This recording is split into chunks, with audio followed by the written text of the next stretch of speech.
Assalamualaikum warahmatullahi wabarakatuh. A'udzu billahi minasy syaithanir rajim. Bismillahirrahmanirrahim.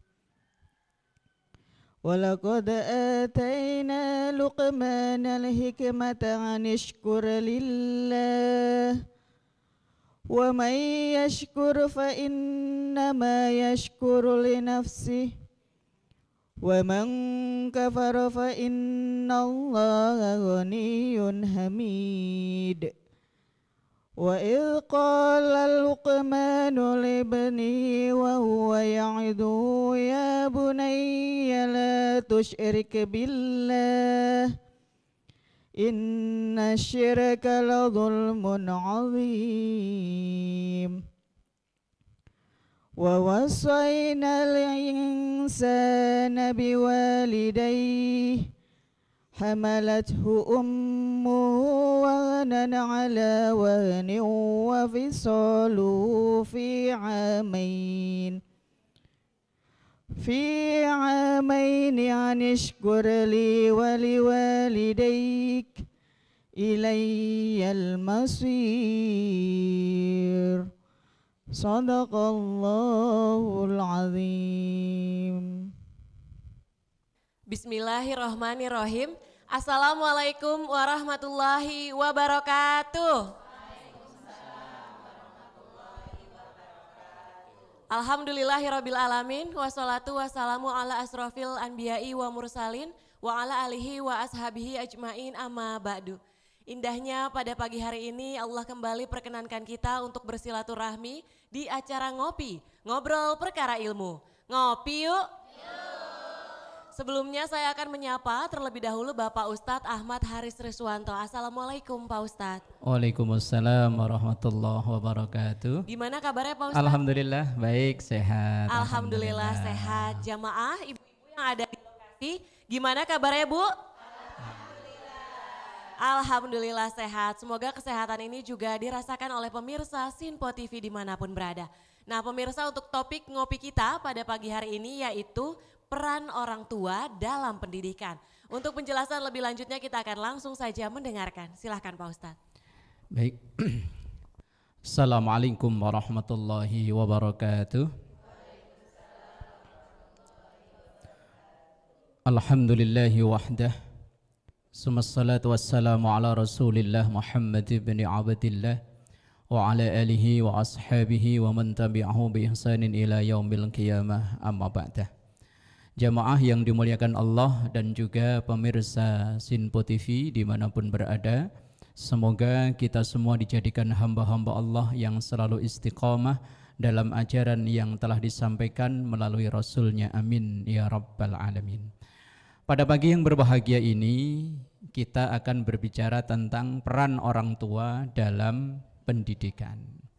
Pada dasarnya pendidikan untuk anak itu adalah tanggung jawab mutlak kedua orang tuanya.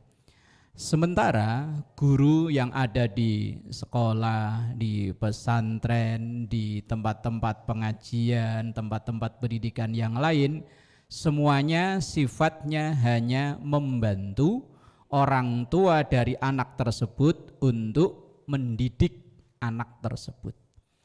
Dalam Al-Quran banyak sekali peringatan Allah kepada kedua orang tua dalam hal masalah pendidikan untuk anaknya. Misalnya dalam Al-Quran dalam surah An-Nisa disampaikan, wal yahshalladzina law taraku min khalfihim dzurriyyatan di'afan khafu alaihim falyattaqullaha wal yaqulu qawlan sadida.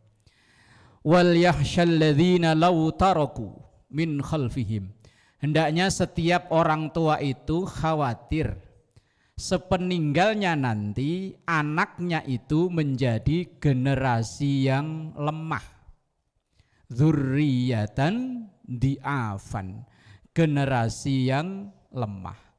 Lemah di sini diantaranya lemah dari sisi ilmu pengetahuan alias pendidikan, lemah dari sisi akhlak atau agama, atau lemah dari sisi ekonomi. Maka tanggung jawab orang tua yaitu untuk mempersiapkan agar generasi sesudahnya, anak, cucu, dan penerusnya nanti menjadi generasi yang kuat dari sisi keimanan atau keilmuan, dari sisi keagamaan, atau dari sisi ekonomi. Lalu dalam hadis Rasulullah Sallallahu Alaihi Wasallam juga beliau menyampaikan bahwa kullu mauludin yuladu alal fitrah fa'abawahu yuhawwidanihi au yunassiranihi au yumajjisani. Anak itu semuanya terlahir dalam keadaan bersih suci, ibarat kertas putih belum ada tulisan apa-apa. Fa'abawahu yuhawwidanihi au yunassiranihi au yumajjisani. Dan kedua orang tuanya lah nanti yang akan mewarnai, akan mengisi dengan tulisan-tulisan apakah itu warna Yahudi, warna Nasrani, atau warna Majusi. Orang tua, kedua orang tua, bapak dan ibu itu nanti yang akan memberikan warna untuk anak. Warna apa yang akan terjadi. Maka tanggung jawab sepenuhnya pendidikan itu adalah di orang tua. Lah karena orang tua kita ini ngerasa nggak begitu mampu untuk mendidik anak, maka kadang kita titipin di sekolah, kita titipin di TPA, kita titipin di pesantren, kita titipin di lembaga pendidikan. Sifatnya nitip. Nanti di akhirat yang tetap yang ditanya bukan gurunya tapi orang tuanya. Lah kalau kita nitip maka baik-baiklah sama orang yang kita titipin. Ini sama yang dititipin diancam-ancam mulu. Awas nih, anak saya dicubit saya laporin polisi. Awas ya, anak saya dibentak saya laporin polisi. Alamat ilmu yang diterima oleh anak gak bakalan berkah.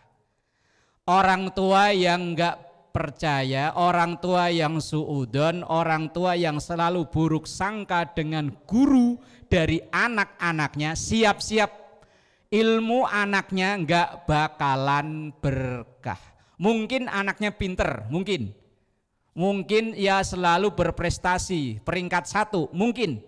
Tapi nanti begitu lulus, ilmunya nganggur, enggak ada gunanya. Karena enggak ada hormat sama sekali dengan orang yang memberi ilmu. Kalau kita bandingkan Bu, orang-orang generasi sebelum kita itu mungkin sekolahnya secara akademik jauh sama kita. Tapi kenapa kehidupannya adem ayem? Karena mereka dan orang tuanya takdim, hormat dengan guru. Sekarang mungkin secara akademik lebih pinter daripada orang dulu. Tapi kadang untuk menghidupi anak satu aja, 2 orang suami istri kerja pontang-panting sampai P-nya banyak. Ya kan? Pergi pagi, pulang petang, pala puyeng, pantat pedes, pinggang pegel, penghasilan pas-pasan, pengeluaran pol-polan. Padahal suami istri sarjana untuk ngidupin anak satu saja dibelain begitu. Sementara kadang ada yang sekolah enggak begitu tinggi.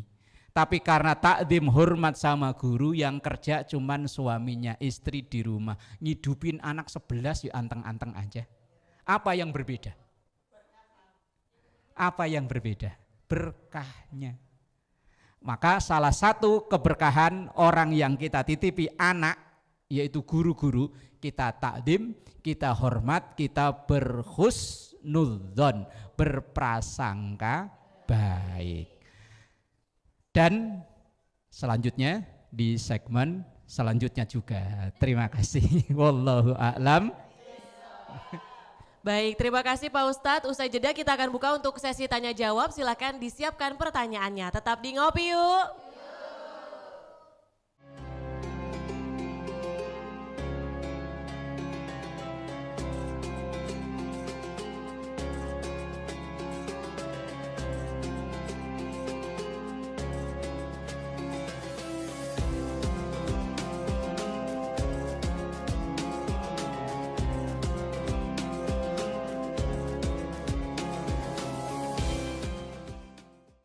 Alhamdulillahirrabbilalamin, kita masih dalam acara ngopi, ngobrol perkara ilmu. Ngopi yuk. Untuk mengawali segmen 2 kali ini, terlebih dahulu kita akan buka untuk sesi tanya jawab untuk 2 orang penanya. Silahkan sebutkan nama dan juga pertanyaannya. Bismillahirrahmanirrahim. Assalamualaikum warahmatullahi wabarakatuh. Perkenalkan, saya Ibu Evi Marlina dari Villa Mahkota Indah, Bekasi. Mohon bertanya Pak Ustadz, apakah pendidikan anak itu sepenuhnya mutlak tanggung jawab orang tua? Mohon penjelasannya Pak Ustadz. Wassalamualaikum warahmatullahi wabarakatuh. Assalamualaikum warahmatullahi wabarakatuh. Waalaikumsalam. Nama saya Marni dari Masjid Muhajirin, Bekasi. Saya ingin bertanya Pak Ustadz, berdosakah orang tua yang anaknya menjadi ahli maksiat? Mohon penjelasannya. Sekian, terima kasih. Wassalamualaikum warahmatullahi wabarakatuh. Waalaikumsalam warahmatullahi wabarakatuh. 2 pertanyaan Pak Ustadz. Yang pertama, apakah pendidikan anak itu mutlak menjadi tanggung jawab dari orang tua? Dan pertanyaan kedua, apakah berdosa orang tua yang anaknya menjadi ahli maksiat? Silahkan. Baik, jamaah yang dimuliakan Allah dan juga pemirsa Sinpo TV dimanapun berada, dari 2 pertanyaan ini bisa dijawab dalam satu makalah, satu ucapan yang ada dalam kitab Tanqihul Qaul yang ditulis oleh Imam Nawawi Banten.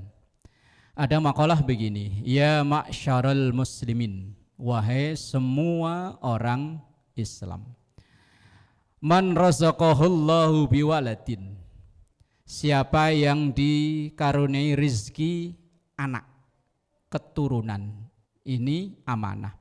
Fa'alaihi bita'dibihi wa ta'limihi, maka wajib bagi orang tua itu untuk bita'dibihi, mengajarkan adab. Adab itu unggah-ungguh, tata krama, akhlak, budi, pekerti. Itu wajib bagi orang tuanya. Berarti pendidikan itu mutlak orang tua. Kalau enggak mampu baru diserahkan ke lembaga-lembaga pendidikan.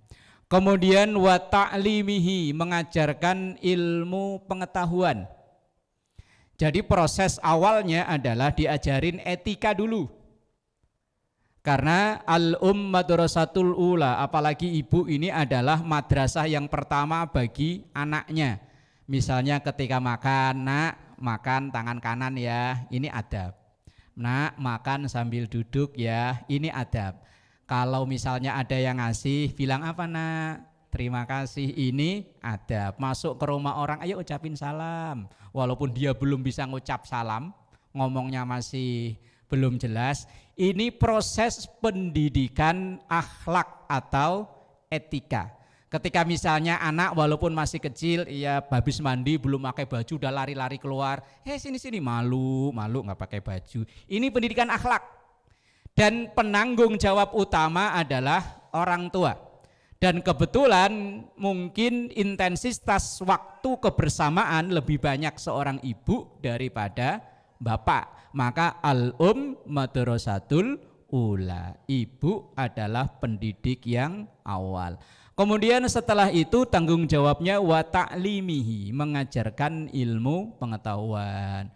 Ini huruf alif, ba, ta, A, B, C, 1, 2, 3, ini namanya ilmu pengetahuan. Tapi kemudian kita mengajarkan tapi belum belajar, baca doa dulu, itu adab, etika atau akhlak.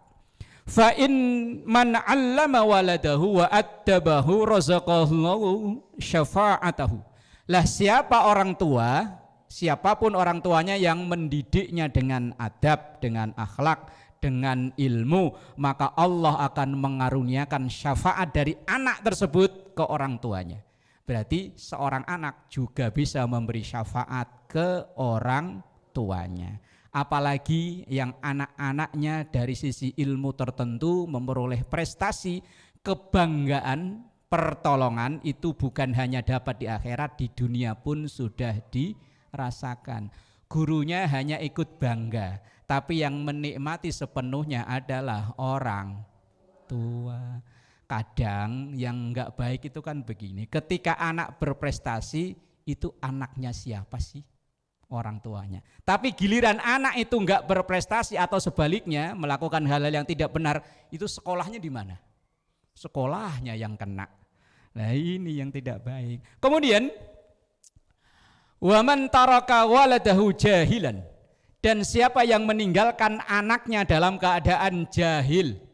Tahu jahil? Bodoh. Kana kullu dzambin amilahu alaih, maka setiap dosa yang dilakukan oleh anak itu karena kebodohannya, maka dosanya juga dirasakan oleh orang tuanya. Maka ketika orang tua enggak peduli dengan pendidikan anak, baik pendidikan adab atau pendidikan ilmu, maka ketika anak itu nanti ahli maksiat, maka orang tua juga ikut nanggung. Lah kalau sebaliknya gimana maksudnya? Sekolah sudah kita cariin sekolah terbaik, pesantren sudah kita biayain walaupun mahal, kita biayain semampu kita. Tapi ternyata begitu lulus nggak sesuai dengan yang kita harapkan, nggak sesuai dengan pendidikan ilmu atau adab yang diberikan oleh gurunya, ternyata dalam tanda kutip maaf ahli maksiat, maka tanggung jawab kita sudah selesai. Contoh Nabiullah Nuh alaihi salam. Kurang apa dia mendidik anaknya yang namanya Kan'an. Dididik dengan luar biasa wong Nabi, tapi ternyata justru malah melawan perjuangan ayahnya. Kalau dalam Al-Quran kan diabadikan, ya bunayya irkam ma'ana. Nah ayo nak masuk bersama bapak, bareng naik ke kapal. Ini lagi hujan besar, banjir besar, Allah lagi murka. Itu kalau bahasa sekarang begini orang tua, nak maghrib, ayo jamaah ke masjid. Tapi bapaknya udah di masjid, maknya sudah sholat. Lah ini kadang kebalik. Nah, masjid udah adzan, ke masjid. Lah bapak ngapain? Aduh, maknya ya begitu. Habis asar sono ngaji di TPA. Mak ngapain? Lah kalau nyapu mau ngepel bagus. Lah ini mak mau gosip dah pohon mangga tuh. Yang kadang repotnya itu maknya nganter TPA, maknya nganter PAUD, nganter TK, bikin majelis gosip di halaman TK. Tapi bukan orang sini ya. Bukan, anaknya udah pada kuliah. Loh, saya pernah ngalami langsung ngelihat kejadian kayak begitu. Sumber gosip itu ternyata sumbernya dari PAUD. Anaknya di dalam belajar diajarin Allahumma barik lana. Maknya di luar bikin majelis sendiri. Langsung bu tahu nggak kabarnya si no. Jilbabnya si syar'i, kayaknya orang agamis, tahu nggak ternyata judi online. Waduh, ini bahaya. Di dalam anaknya disuruh belajar baik, yang di luar maknya naudzu, tapi bukan orang sini. Alhamdulillah. Kalau di sini Mas Soli khas, di sini nggak tahu kalau besok pagi nganter anaknya sekolah, ya wallahu a'lam bisawab. Baik, terima kasih Pak Ustadz. Usai jeda kita akan lanjut ngobrolnya, tetap di Ngopi Yuk.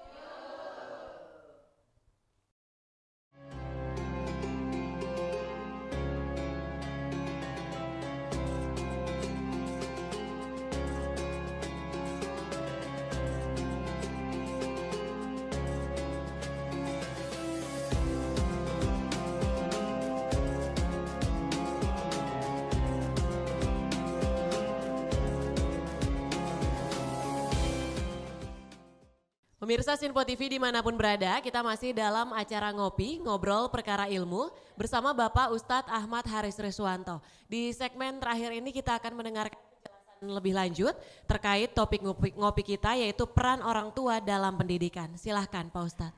Baik, jamaah yang dimuliakan Allah dan juga pemirsa Sinpo TV dimanapun berada, bahwa peran orang tua terhadap pendidikan anak adalah sangat mutlak. Dan termasuk Salah satu yang jadi pertanyaan dalam laporan pertanggungjawaban adalah orang tua akan dimintakan pertanggungjawaban tentang anak-anaknya. Maka setiap kita sebagai orang tua akan maksimal untuk menjadikan atau mendidik anak kita dengan yang terbaik. Kalau kita nggak mampu, kita minta tolong kepada guru di sekolah, di TPA, di pesantren dan lain sebagainya. Tapi kita orang tua sebagai penanggung jawab utama, ya ketika menyerahkan anak, menitipkan anak, kita harus beretika terhadap orang yang menerima titipan itu tadi. Selain itu juga berbanyak kita berdoa pada Allah Subhanahu wa taala. Di antaranya agar anak-anak kita menjadi anak-anak yang istiqomah dalam salatnya. Doa yang enggak boleh lepas dalam keseharian kita adalah Rabbi ja'alni muqimas salati wa min dzurriyyati Rabbana wa taqabbal du'a. Rabbi ja'alni muqimas shalah. Cukup sampai di situ seandainya enggak hafal selanjutnya. Ini agar anak-anak kita menjadi anak-anak yang tahu Tuhannya, yaitu dengan salatnya. Rabbi ja'alni muqimas shalah. Kemudian ada doa yang begitu masyhur juga untuk kebaikan anak-anak kita. Rabbana hablana min azwajina wa dzurriyyatina qurrata a'yun. Biar anak-anak kita membanggakan kita. Biar anak-anak kita itu enggak membuat malu kita. Biar anak-anak kita itu seperti anak-anak Nabiullah Ibrahim alaihi salam yang melanjutkan perjuangan dan generasi terbaik. Dan juga kita sebagai orang tua harus cerdas mendidik anak. Apalagi ada satu makalah begini mengatakan, allimu auladakum fa innahum khuliqu li zamanin ghaira zamanikum. Didiklah anak-anak kita dengan disesuaikan masanya. Karena anak kita itu nanti akan mengalami sesuatu yang tidak sama dengan kita. Kalau kita dulu cukup berterima kasih hanya makan, yang penting ada nasinya. Ada nasi, sepotong ikan, wis kita udah berterima kasih. Lah anak kita perlakukan begitu, enggak bisa. Kalau dulu kita cukup berterima kasih asal bisa nonton TV di rumah tetangga. Sekarang ya enggak bisa karena masanya sudah berbeda. Maka kita orang tua juga dituntut untuk mengikuti perkembangan. Kalau sekarang anak-anak kita enggak bisa lepas dari gadgetnya, dari handphonenya.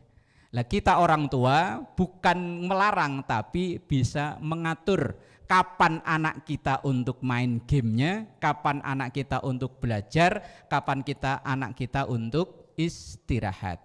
Sesuaikan dengan zamannya. Karena ada omongan orang begini, setiap orang ada masanya, setiap masa ada orangnya. Artinya apa? Bahwa mungkin pendidikan yang diterapkan oleh orang tua kita kepada kita cocok masa itu, tapi mungkin nggak cocok untuk diterapkan di anak-anak kita. Jadi orang tua yo harus cerdas untuk pendidikan anak. Dan terakhir dalam ayat Quran, ya ayyuhalladzina amanu qu anfusakum wa ahlikum naro. Kita bersama-sama menjaga anak-anak kita dan keluarga kita dari sentuhan api neraka. Jadi bersama-sama untuk membangun generasi yang saleh dan salehah. Amin ya rabbal alamin. Wallahu a'lam bissawab. Baik, terima kasih Pak Ustadz. Semoga topik ngopi kita terkait peran orang tua dalam pendidikan bisa bermanfaat bagi seluruh pemirsa Sienpo TV dimanapun berada. Saya Tiara Dianti mewakili kerabat kerja yang bertugas pamit undur diri. Terima kasih. Wassalamualaikum warahmatullahi wabarakatuh. Waalaikumsalam. Nastaghfirullahaladzim laqal ma'bud ya dzal jalali wal ikram. Bismillahirrahmanirrahim. Alhamdulillahi rabbil alamin. Allahumma salli ala sayyidina Muhammad wa ala ali sayyidina Muhammad. Rabbana hab lana min azwajina wa dhurriyyatina qurrata a'yun waj'alna lil muttaqina imama. Rabbi ij'alni muqimas salah wa min dhurriyyati rabbana wa taqabbal du'a. Rabbana ighfir li wa li walidayna wa lil mu'minina yawma yaqumul hisab. Rabbana atina fid dunya hasanah wa fil akhirati hasanah hasanata wa qina adzabannar walhamdulillahi rabbil alamin. Assalamualaikum warahmatullahi wabarakatuh. Sallallahu ala Muhammad sallallahu alaihi wasallam. Sallallahu ala Muhammad sallallahu